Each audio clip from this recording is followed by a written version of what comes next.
उदाहरण 7 बिंदु 1, 1 से गुजरने वाले एक ऐसे वक्र का समीकरण ज्ञात कीजिए जिसका अवकल समीकरण x गुणा dy बराबर 2x वर्ग धन 1 dx, जहाँ पर x शून्य के बराबर नहीं है। तो हमें इसमें इस बिंदु से गुजरने वाले एक ऐसे वक्र का समीकरण ज्ञात करना है जिसका अवकल समीकरण ये है, और यहाँ पर हमें बिंदु दिए हुए हैं जहाँ पर x का मान है 1 और y का मान है 1। मतलब हमें इसमें इस अवकल समीकरण का विशिष्ट हल ज्ञात करना है, और उसे ज्ञात करने के लिए हम चरों का पृथक्करण विधि का उपयोग करेंगे।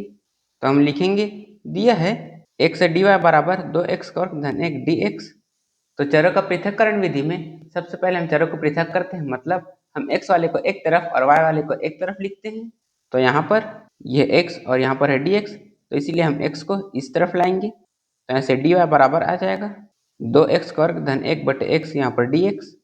फिर dy बराबर हम इस x को इन दोनों के हर में अलग अलग लिखेंगे। तो पहले हम इसे इसके हर में लिखेंगे, तो यहाँ पर आ जाएगा 2x वर्ग बटे x धन हम x को इसके हर में लिखेंगे, तो यहाँ पर आ जाएगा 1 बटे x, फिर यहाँ पर dx, फिर यहाँ पर इससे ये कट जाएगा। तो यहाँ से dy बराबर आ जाएगा 2x धन 1 बटे x यहाँ पर dx। तो यहाँ पर हमने चरों को पृथक कर लिया।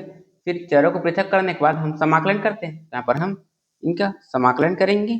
तो पहले हम इसका समाकलन करेंगे, तो यहाँ पर आ जाएगा y बराबर हम इनका समाकलन करेंगे। तो पहले इसका समाकलन करेंगे, और यहाँ पर दो कांस्टेंट है तो ऐसे ही रहेगा। तो यहाँ पर आ जाएगा 2, फिर x का समाकलन x का वर्ग बटे 2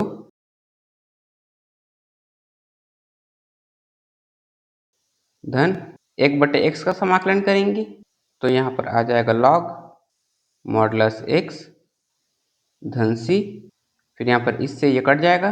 तो यहाँ से y बराबर आ जाएगा x का वर्ग धन लॉग मॉडुलस x धन c। तो यहाँ पर हमने अवकल समीकरण का हल ज्ञात कर लिया, लेकिन हमें इसमें इस बिंदु से गुजरने वाले वक्र का समीकरण ज्ञात करना है।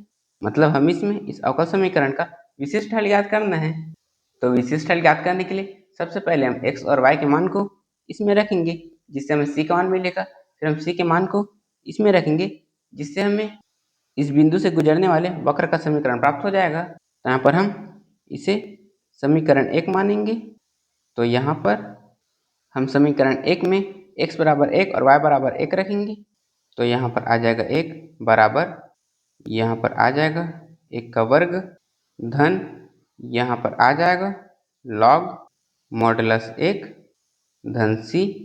तो यहाँ पर आ जाएगा 1 बराबर 1 का वर्ग होता है 1 धन यहाँ पर लॉग मॉडुलस 1 है, तो चूंकि लॉग 1 का मान होता है 0, तो यहाँ पर इसका भी मान हो जाएगा 0। तो यहाँ पर आ जाएगा 0 धन c, फिर हम 0 में c जोड़ेंगे, यहाँ पर आ जाएगा c और हम 1 को इस तरफ ले जाएंगे। तो यहाँ से c बराबर आ जाएगा 1 ऋण 1। तो यहाँ से c का मान आ जाएगा 0। तो यहाँ पर c का मान आया है 0।